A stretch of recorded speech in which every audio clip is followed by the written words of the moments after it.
뉴질랜드 북부에는 해변 도시인 오클랜드라는 곳이 있습니다. 1998년 9월 22일 화요일, 이날은 봄철로 날씨가 쾌적하고 여행하기에 아주 좋은 날이었어요. 이른 아침 댄니스라는 소방검사관이 오클랜드 중앙 비즈니스 지구의 퀸스트리트의 한 건물에 도착해 이날의 정기 소방 점검을 시작할 준비를 했습니다. 그는 중앙광장 건물에 들어가서 소방 통로를 따라 아래층부터 시작해 층층이 소방 점검을 진행했어요.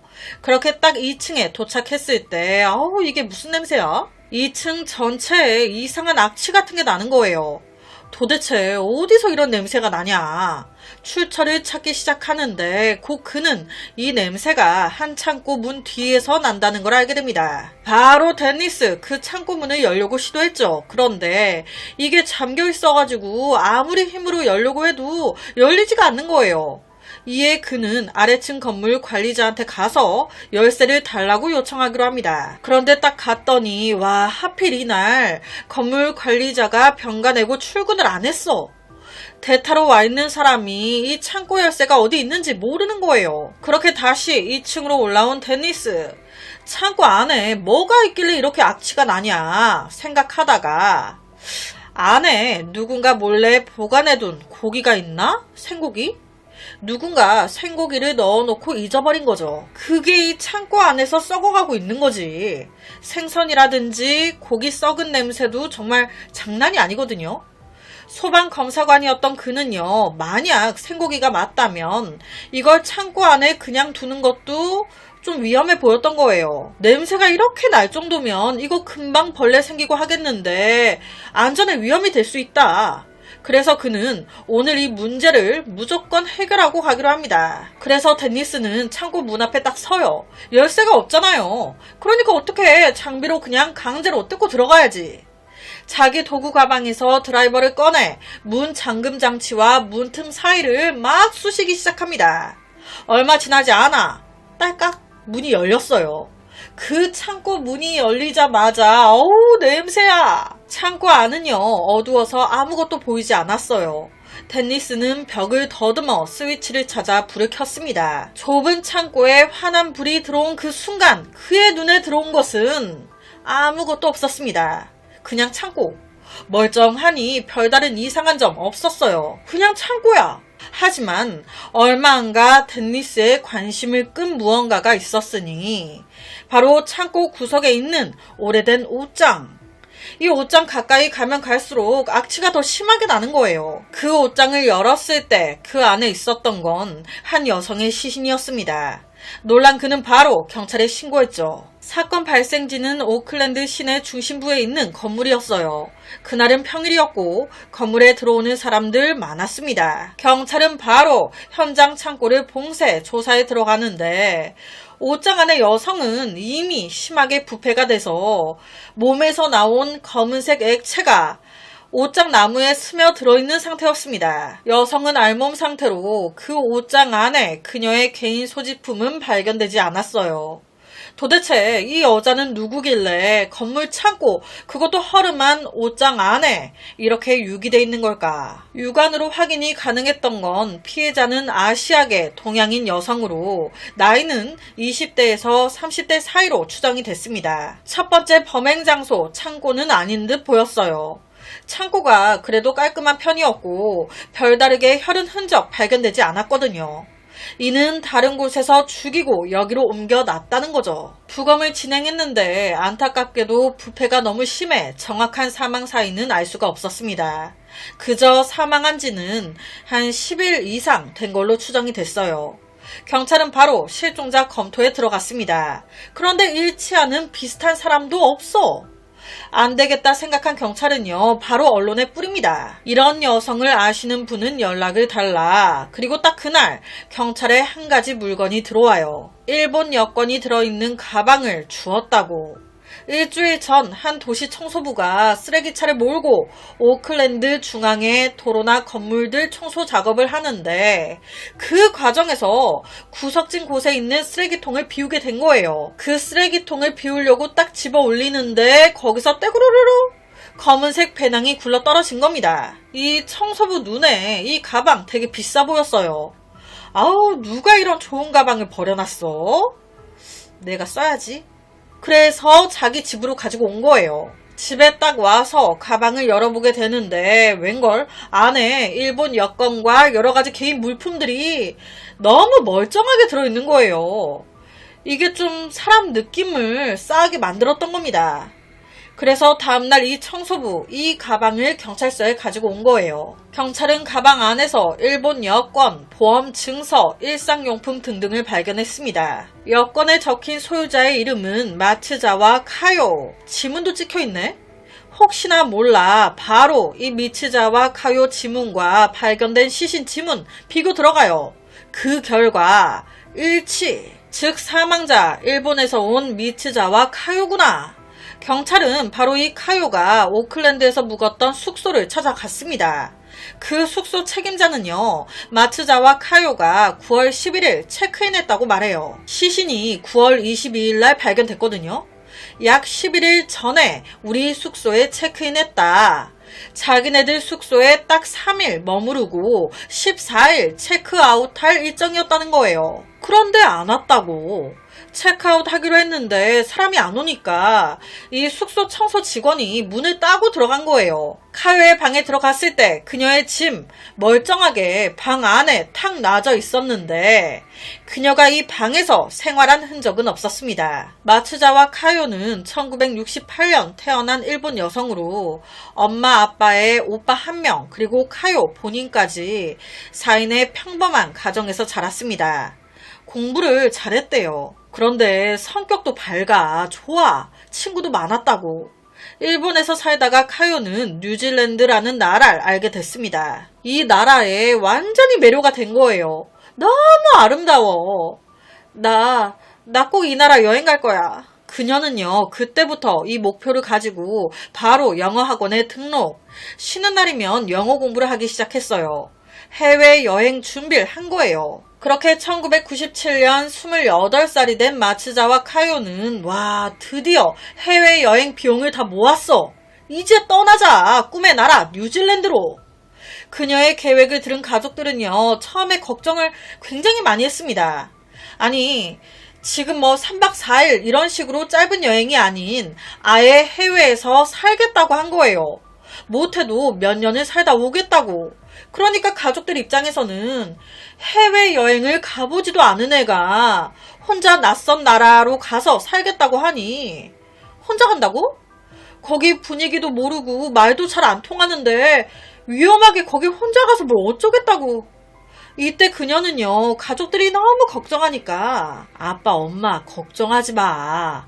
뉴질랜드가 다른 나라들보다 100배 1000배는 더 안전한 나라야. 그래서 많은 젊은 사람들이 그곳으로 여행을 많이 가. 가서도 내가 자주 엽서나 연락할게. 처음에 가족들은 반대했지만 너무 카요가 자신의 오랜 꿈이었다고 하니 그녀의 생각을 존중해 허락해줘요. 바로 그녀 뉴질랜드로 떠납니다. 그렇게 이곳에서 산지 1년이 됐습니다. 이 1년 동안 마츠자와 카요는 크라이스트 처치라는 곳에서 대부분의 시간을 보냈어요. 이 크라이스트 처치는 남섬 동쪽 해안에 위치한 곳으로 뉴질랜드에서 세 번째로 큰 도시라고 해요. 예술과 문화가 풍부한 도시라고. 일본과는 완전히 다른 분위기. 그녀는 뉴질랜드에서도 영어 학원을 끊어 공부를 하고 있었습니다. 그 어학원에서 그녀는 비슷한 한 여성을 만나 친구가 됐어요. 친구가 되다 못해 같이 살아요. 말도 잘 통해. 노는 스타일도 너무 잘 맞아. 그렇게 지내다가 1998년 9월 초 그녀는 살던 그곳을 떠나 새로운 여행을 시작하기로 계획합니다. 문제의 오클랜드로 가서 약 일주일 동안 여행한 후에 북쪽으로 이동하면 뉴질랜드 원주민인 마오리족의 고향이 있나봐요. 거기서 5일 정도 또 지내고 돌아오는. 이때 카요는요, 이 여행을 룸메이트 친구와 함께 하고 싶었어요. 그런데 친구가 시간도 안 날 뿐더러 형편이 안 좋아져서 여행을 공짜로 하는 게 아니잖아요. 돈이 안 돼. 에이, 너 혼자 갔다 와. 그렇게 9월 11일 마츠자와 카요는 룸메이트와 작별 후 출발했습니다. 그리고 오클랜드에 도착. 바로 앞서 언급했던 숙소 체크인을 했어요. 그곳에서 3일 동안 14일까지 머무를 계획이었습니다. 그녀는 숙소에 도착하자마자 짐을 딱 두고 잠깐 휴식을 취했습니다. 이 숙소 위치가요, 퀸스트리트라고 해서 뉴질랜드 최대 도시인 오클랜드의 주요 상업도로 정중앙 쪽에 위치해 있었대요. 그러니까 볼거리가 많은 거예요. 약간 명동이랑 비슷하다고 생각하시면 될 것 같아요. 오후 2시가 조금 넘어 숙소에 도착했어요. 이후에 잠깐 쉬고 오후 3시 반쯤 그녀는 주변 구경을 하기 위해 숙소를 나왔습니다. 여기서부터가 의문인 거예요. 숙소 나와서 어디로 간 거야? 알 수가 없어. 한편 일본에 있던 어머니 집에서 시간을 보내고 있는데 이때까지의 삶이 쭉 주마등처럼 지나가는 거예요. 언제 애들을 키우나 했는데 어느 순간 다 커서 아들, 딸 둘 다 집을 떠났구나. 딸이 해외에서 1년 넘게 살고 있었어요. 엄마는요, 이 딸이 너무 그리웠습니다. 하지만 딱 거기까지예요. 그리웠을 뿐 걱정하진 않았어.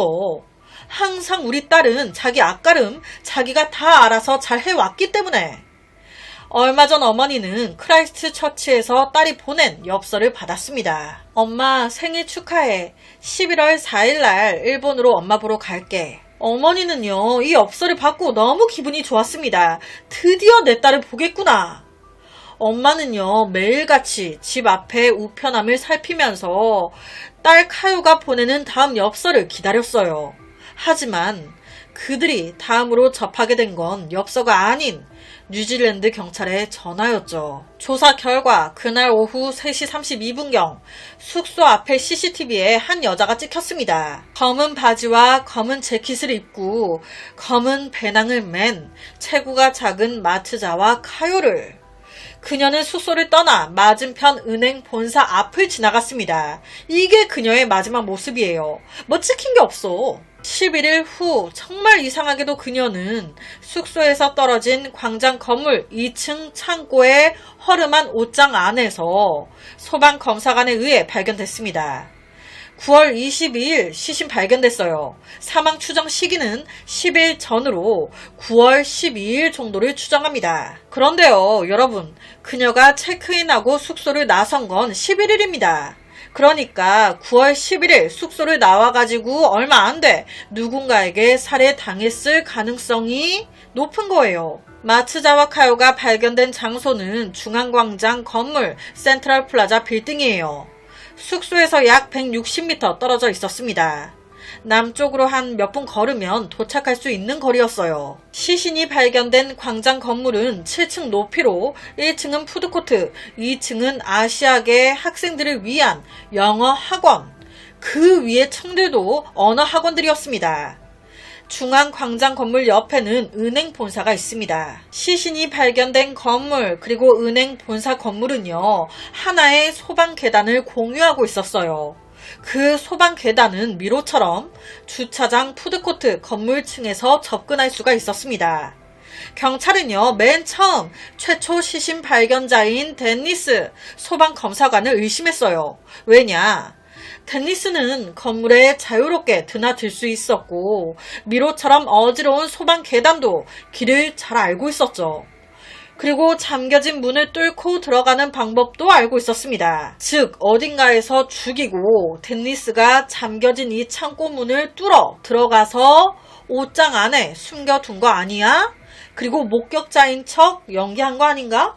하지만 그는요, 정식으로 허락받고 소방검사를 진행한 거였어요. 내가 범인이면 뭐하러 신고하냐? 나 정당하게 허락받고 소방점검을 실시했다. 내가 이런 짓 한 범인이면 굳이 내가 잠가놓은 창고문을 다시 따가지고 들어가겠냐? 얼마 안 가 그는 용의선상에서 배제됩니다. 시신은 건물 2층 창고에서 발견됐지만 여기가 첫 범행 장소는 아닌 듯 보였어요. 그렇다면 어디에서 죽이고 시신을 옮겼다는 건데, 여러분, 죽은 시신은요 정말 무겁대요. 큰 예로 우리 술 취한 만취한 사람들 엄청 무겁잖아요.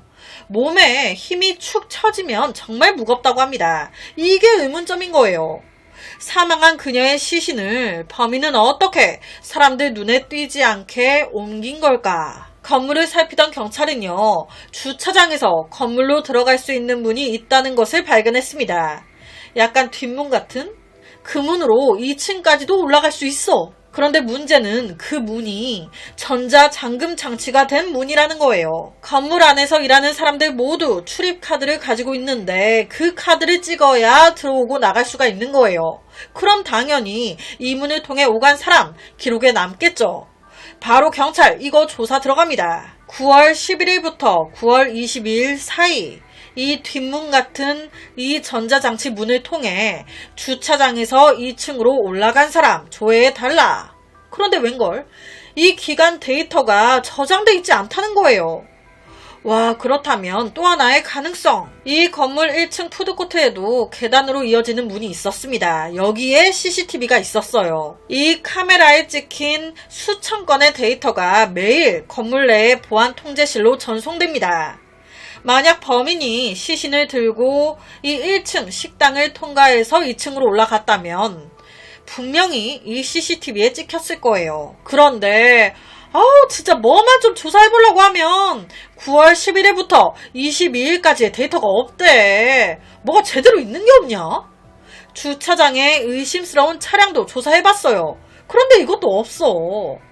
그럼 도대체 어떻게 시신을 2층 창고로 옮겨놓은 걸까? 1층 식당가에서 2층으로 올라갔을 가능성, 이것도 딱히 기록이 없어 모르겠고, 주차장에서 뒷문을 통해 2층으로 올라갔을 가능성, 이것도 딱히 기록이 없어 모르겠고, 경찰은 시신을 어떻게 2층 창고로 눈에 띄지 않게 옮겨놓은 걸까? 이 의문점이 풀리질 않았어요. 그러다가 문득 이런 생각이 듭니다. 지금 우리가 계속 외부에서 시신을 이 장소로 옮겨 놓은 것 같다라고 생각을 하고 있는데 이게 고정관념이 아닐까? 첫 번째 범행 장소가 시신이 발견된 이 같은 건물, 이 건물일 수도 있는 거 아니야. 이 건물 안에서 사건이 발생했고 이 건물 안에 있던 누군가 2층으로 옮겨 놓은 거지. 그러니까 외부에서 들어오는 통로에 전혀 뭐 특별한 이상한 점이나 이상한 기록이 없는 거야. 그럴 수 있잖아요.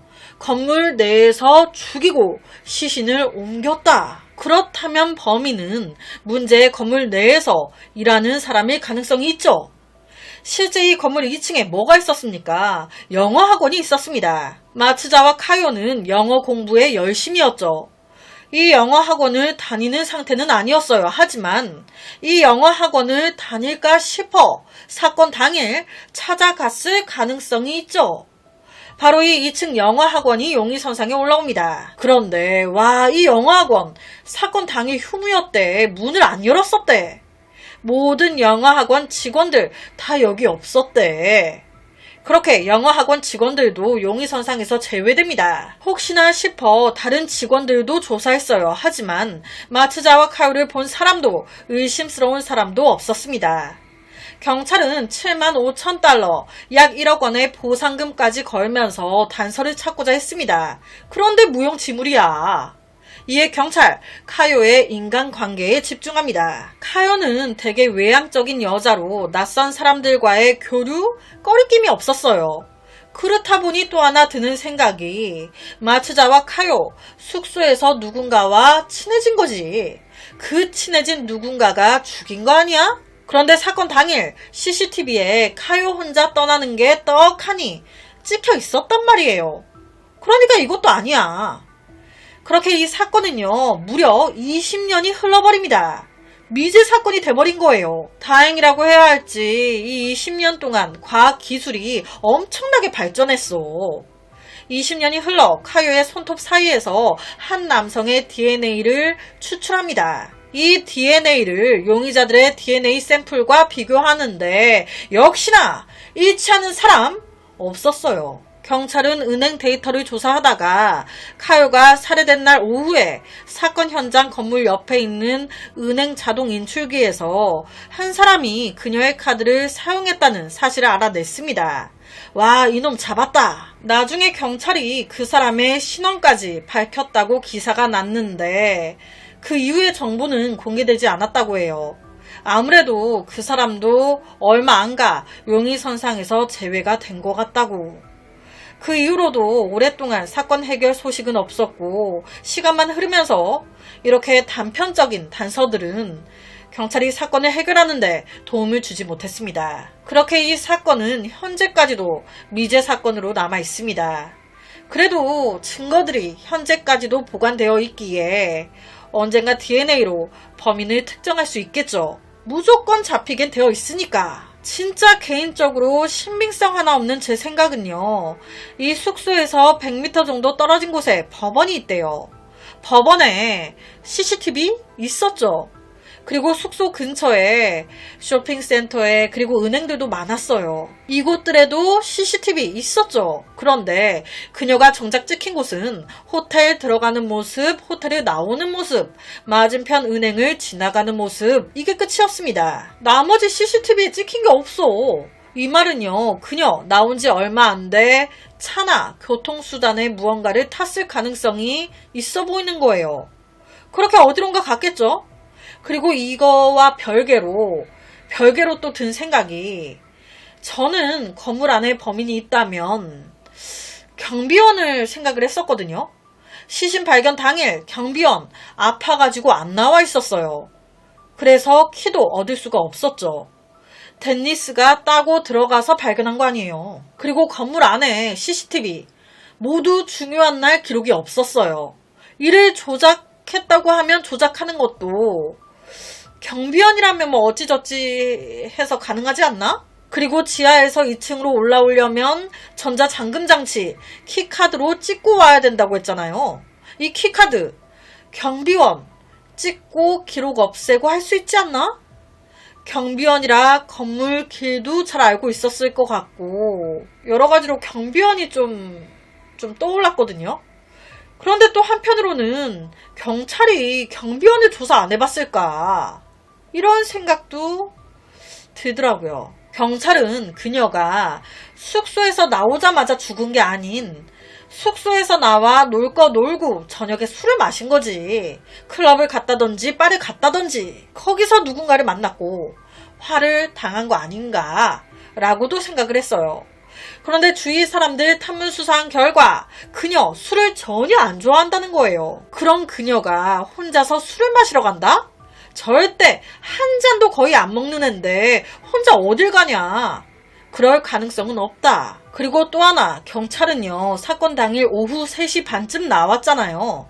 이래저래 배가 출출했던 거지. 그래서 문제의 건물 1층이 푸드코트였어요. 여기서 밥 먹으려고 카요가 갔던 거예요. 거기서 누군가를 만났고 어떤 일이 벌어지지 않았을까? 그 누군가는 아마 낯선 여자에게 말을 서스름 없이 걸 정도로 자신감이 있는 사람이었을 거예요. 여자보다는 힘이 더 세 제압하기 쉬운 남자일 가능성이 커 보입니다. 서글서글하게 웃으면서 인상 좋은 남자. 어딘가에서 둘이 만나 친해졌고 외진 곳으로 유인 죽였고 그 이후 모두의 눈을 피해 어떻게 시신을 옷장 안에 유기했다? 아니 쓰레기통에서 그녀의 소지품 가방이 나왔잖아요. 이거 범인이 버렸을 거 아니에요. 범인이 이 가방을 딱 집어들고 버렸을 건데 그럼 뭐가 가방에 남겠습니까? 범인의 지문이 남겠죠. 그런데 이상하게도 가방이나 그녀의 소지품에선 그녀 외에 지문 하나도 안 나왔습니다. 이 말은 이 범인 초범이 아닐 수도 있다는 거예요. 이런 범행을 몇 번 한 적이 있어. 그래서 치밀한 거예요. 지문 안 남기게 다 한 거지. 그럼 이 범인은 왜 카요에게 접근했을까? 성적일 가능성이 크겠죠. 뭐 소지품이 그대로 나왔으니까. 여기까지가 경찰의 추정입니다. 와, 이거 어떻게 된 사건인 걸까요? 범인은 누구인 걸까? 범인은 어떻게 시신을 2층 창고에까지 옮겨놓은 걸까? 만약 그녀가 걸어서 시신이 발견된 건물로 들어왔다면 무조건 CCTV에 찍혔을 건데 이 CCTV 기록이 다 돼가지고 없다는 게 이걸 미제 사건으로 만든 주요 범인인 것 같아요. 만약 이 CCTV 기록들이 다 살아만 있었다면 이거 미제 사건 안 됐을 것 같은데. CCTV 기록 보관 기간을 좀 더 늘렸으면 좋겠다 싶기도 하고, 세상엔 아직 해결 안 된 사건들이 많고 슬픈 이야기가 많습니다. 언제나 이런 사건들이 존재하죠. 하지만 이와 반대로 오랜 시간이 걸렸다 한들 해결된 사건들이 더 많다는 거. 우리나라 미제 사건 유가족들에게도 꼭 말씀드리고 싶은 말입니다. 포기하면 안 된다는 거. 오늘 제가 준비한 사건은 여기까지입니다. 어떻게 들으셨나요? 매일 저녁 10시 25분 모미지 업로드, 구독과 좋아요, 그리고 새로운 영상이 업로드 될 때마다 띠링띠링 알려주는 알람 설정까지 한 번씩 부탁드립니다. 내일 저녁 또 다른 사건으로 찾아뵙겠습니다. 내일 봬요.